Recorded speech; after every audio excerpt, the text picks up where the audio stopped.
When Michael Jones takes the rugby field, there's an expectation that something special is about to happen. Because Michael Jones is definitely something special.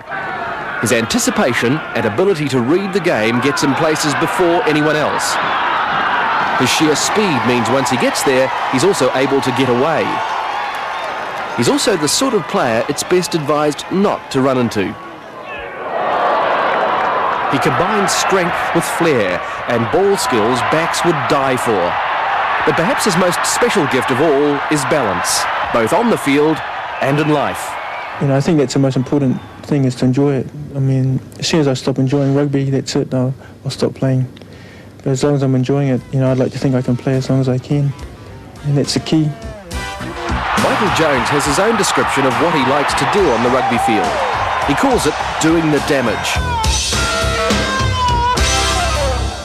1991 opened with all sorts of challenges ahead for Michael Jones, who at the age of 26 has already achieved plenty. Jones began like any other New Zealand rugby player. I suppose my earliest memory was with my father and my brother, sort of at our house down Te Aratu South. He sort of built these goalposts at the back of our house. I mean, he loved his rugby, you know, he was a typical Kiwi, and he built them and used to kick the ball around, and my brother and myself chasing the ball around the backyard. So that was probably my earliest, and that would have been about 3 or 4 years old. After spending his early years as a league player, Michael Jones soon saw the light and became one of the key players for the Henderson High School First 15, which dominated the local competition. After Henderson High School, the next stop for Michael Jones and his schoolmates was the local Waitemata Club. It didn't take long for him to make an impression, leaving the under-21 side behind and getting straight into the senior team. But Jones wasn't the fastest mover at Waitemata. That title went to Timo Tangaloa. Now the Wellington winger, back then a schoolboy sensation who overshadowed everyone.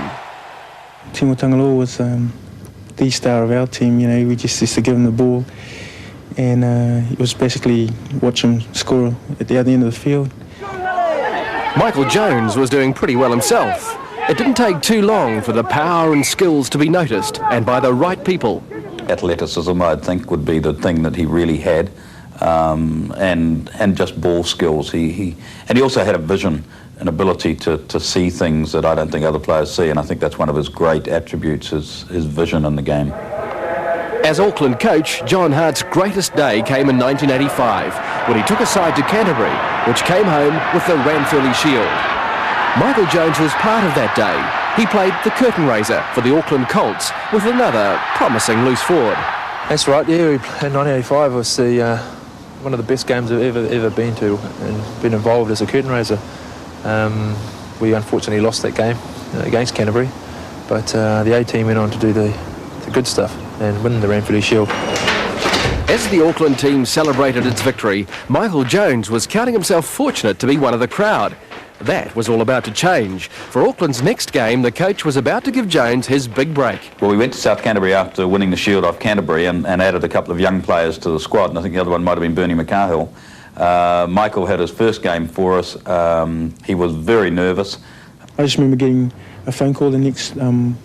I was actually staying with my auntie down there, and just got a phone call the next morning to say, from our Colts coach, to say that, you know, John Hart would like you to join up the team for the remaining part of the South Island tour.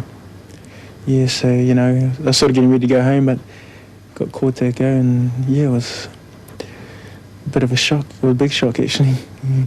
Well, I think Alan Wettins played a very major role in Michael Jones's career, and that I roomed him with him from the start. I asked Alan to be his mentor during the 1985 season, and that followed through in '86, and I think that was very important for him. Hardy always seemed to put me with the younger guys, maybe to keep me feeling young, I'm not sure, but no, I think I get on pretty well with most sort of people, and I sort of crack a few jokes and stuff, and sort of look after them, and go through a few of the moves with them, and just try and really make them feel relaxed, and because, you know, there's a lot of pressure on them, you know, going out there playing for Auckland, and just try and make them feel comfortable and not worry too much before a game. The slim 20-year-old Michael Jones looked pretty comfortable, even with only one boot on at times. Waikato defence up very quickly, but into the gap goes Michael Jones. but he's had a superb game. Just his second game for Auckland. He scored 3 tries in his first game for Auckland against South Canterbury a couple of weeks ago.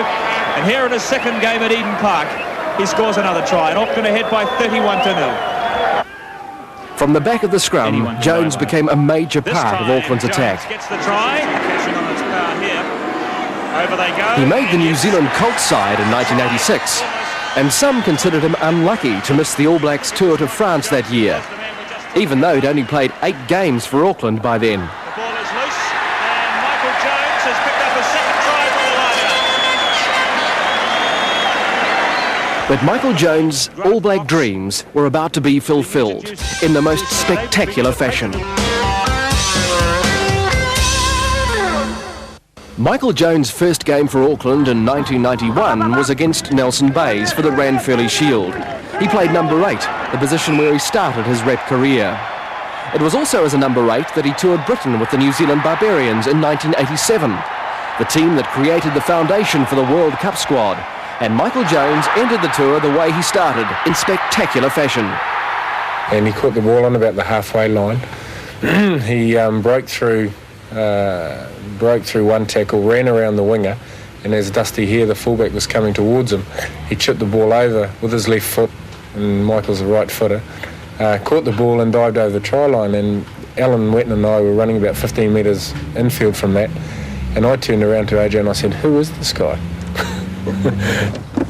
When Jones returned to New Zealand, injuries and retirements meant the All Blacks needed an open side loose forward for the World Cup squad. Michael Jones was the name they were looking for. Fox, Kirk, Shelford, Jones. I'm sure, you know, if you took the other guys who got selected for the first time too, it probably took weeks to really settle in.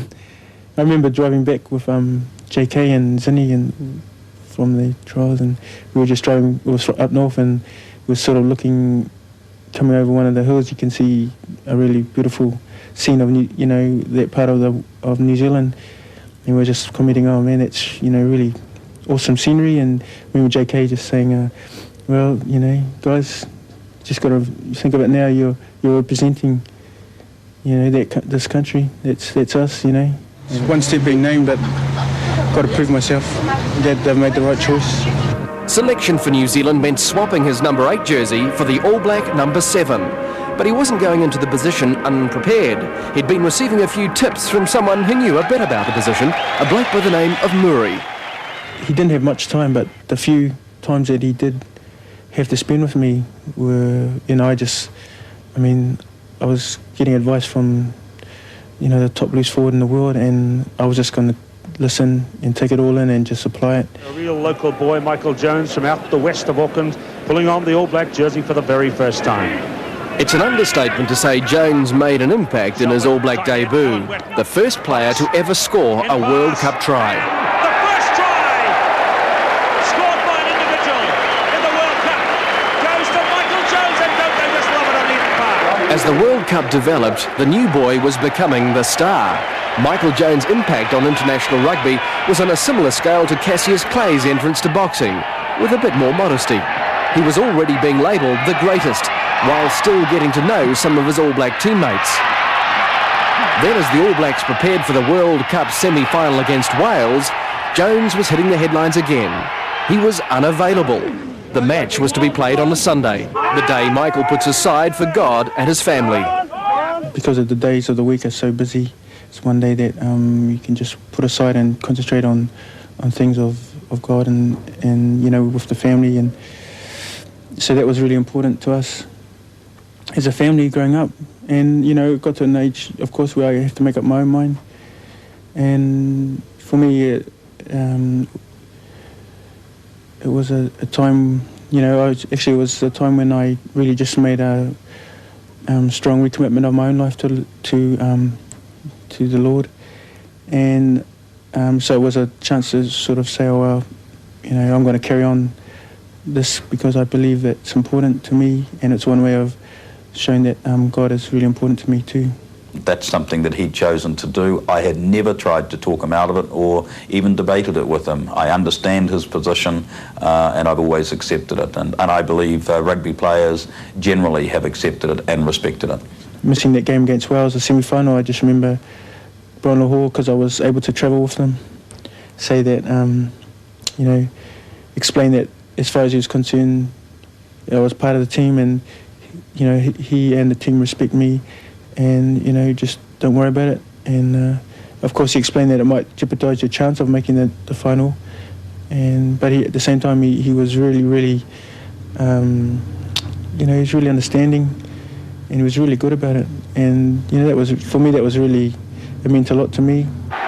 Jones obviously meant a lot to the All Blacks. He was brought back into the fold for the World Cup final. And again, it didn't take too long for him to make that impact. Oh, there's 7 black shirts there. Jones. Try by Michael Jones.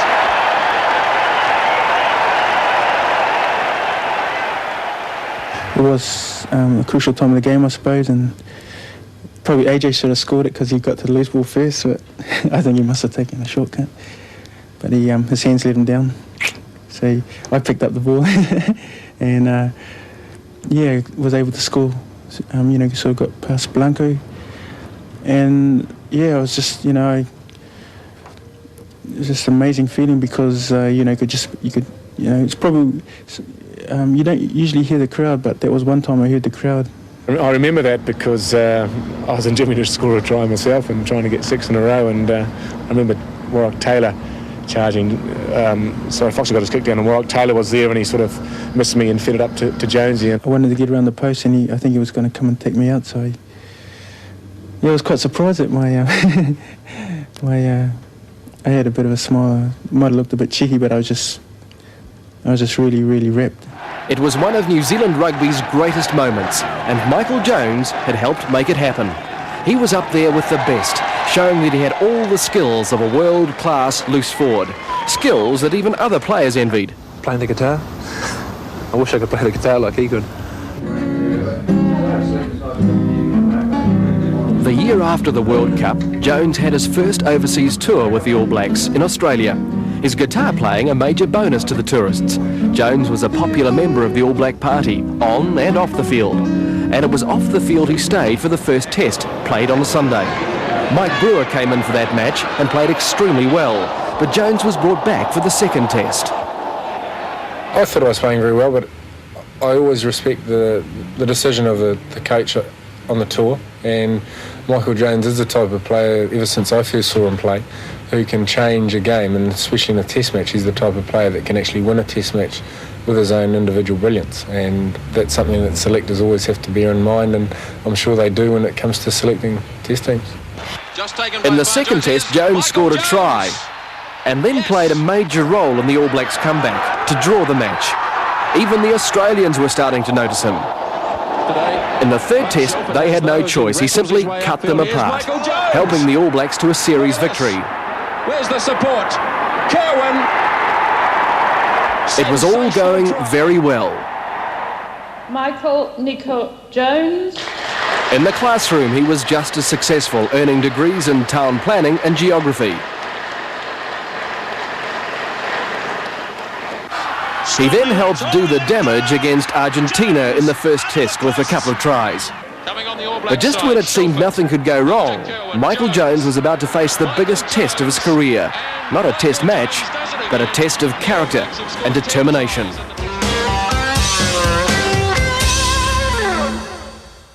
In the 1991 season opener against Nelson Bays, Michael Jones was forced to leave the field through injury. It's something he's had to learn to cope with.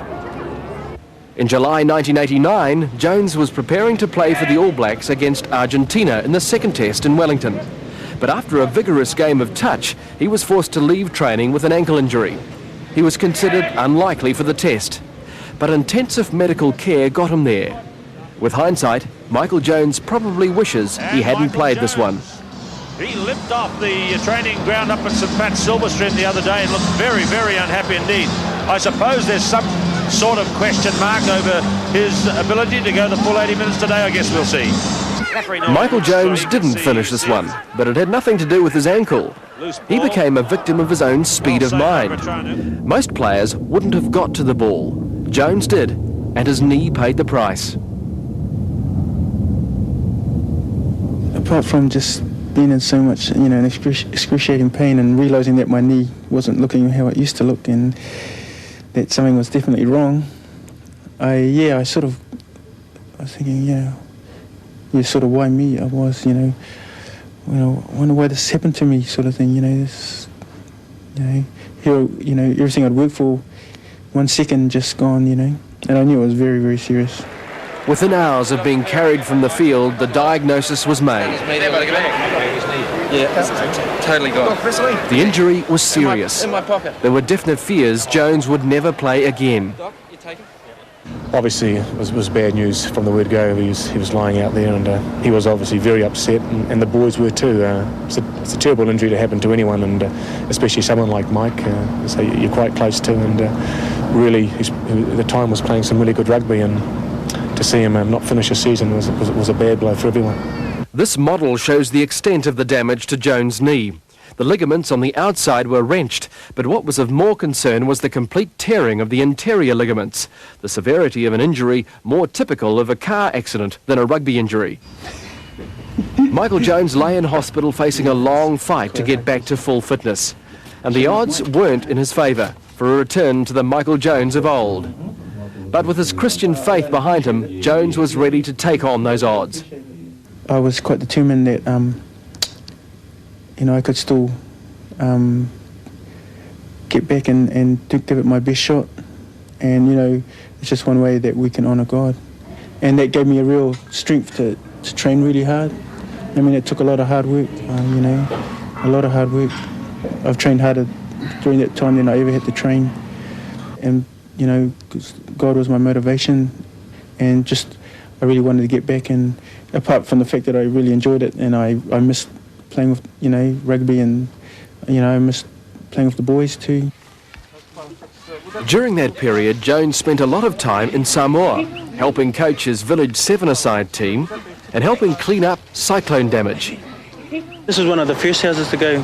The sea just came right through because it was built onto here, and it just came right through over the road, and the wind just took the roof, and there's another house we had to try and evacuate, and we just tried to save as much of the timber in that as we could, the walls and the windows, and tried to take it across the road to the other house. But it only took half a day and it was all gone. Samoa's always had an important place in his life. His mother is Samoan, and after his father died when Michael was 4, he spent a lot of time with the Samoan side of his family. But while Samoa is important to Michael Jones, so too is the New Zealand side of his heritage.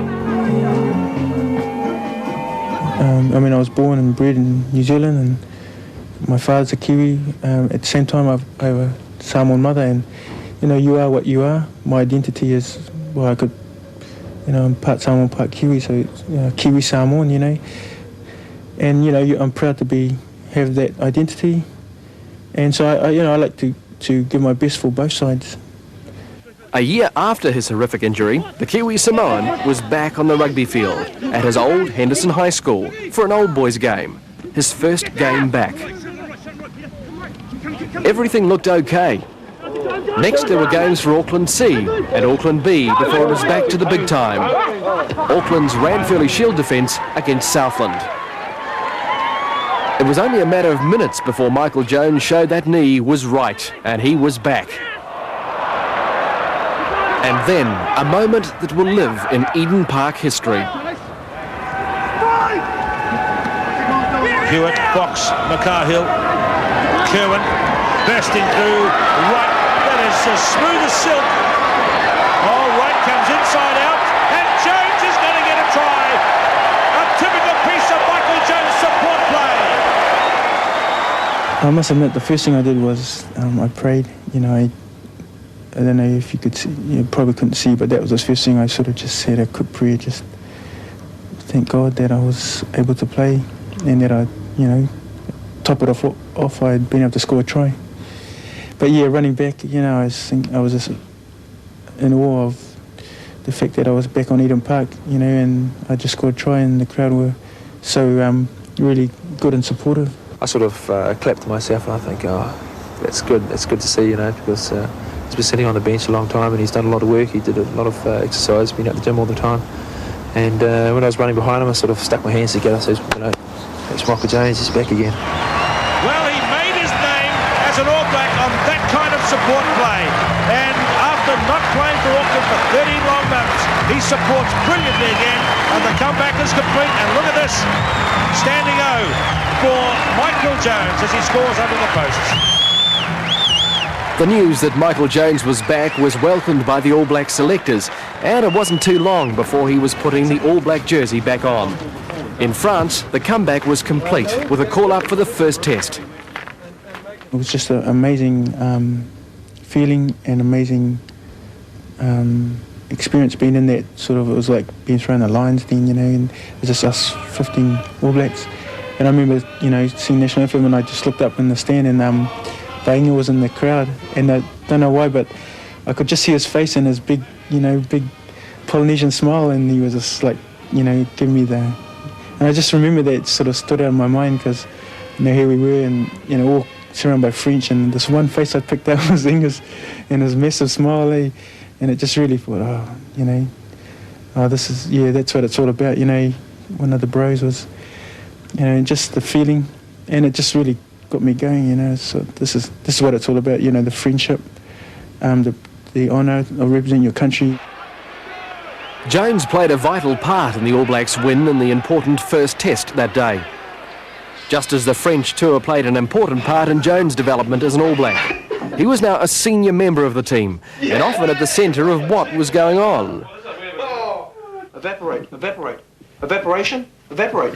Sounds like evaporate. So you were saying we're cheating, basically. Well, if there was any of that, I mean, Zinni probably was mainly responsible, but I might have sort of kept it a bit hush-hush and sort of gone along with it. I was a bit reluctant to, but still, regardless of that, you know, we still would have wasted those guys. Not Michael. I probably cheated a couple of times, but not really. I didn't. Michael didn't cheat. He's a very, very good drawer, Michael is. But myself, I cheated a little bit. When I first met Jones, he was very hard to know and to get to know. It probably wasn't until the last tour of France that that he really came out of his shell, and I think the whole team got to know him a lot better, and he sort of was a bit more of an extrovert. He was quite introverted when he first came into the side, and especially playing in the same position, it's nice to get to know your fellow loose forwards. But he's very much part of the team. He's a senior member of the team now. Michael Jones completed the tour in great style, finishing off a movement started by his roommate and his good mate John Kirwan, dispelling any thoughts that careers were coming to a close, and proving there is plenty to look forward to in the future. I just think he's got so much more to offer. He's keen. He's a tremendous role model for young people in New Zealand, on and off the field. We've got heaps more to see of Michael Jones. I don't know what his potential is. I think he's one that you'd have to say it may be unlimited. There's so many great friendships you've made, places you've been, experiences you've had, and yeah, that's just the whole. What's so great about being able to play this game.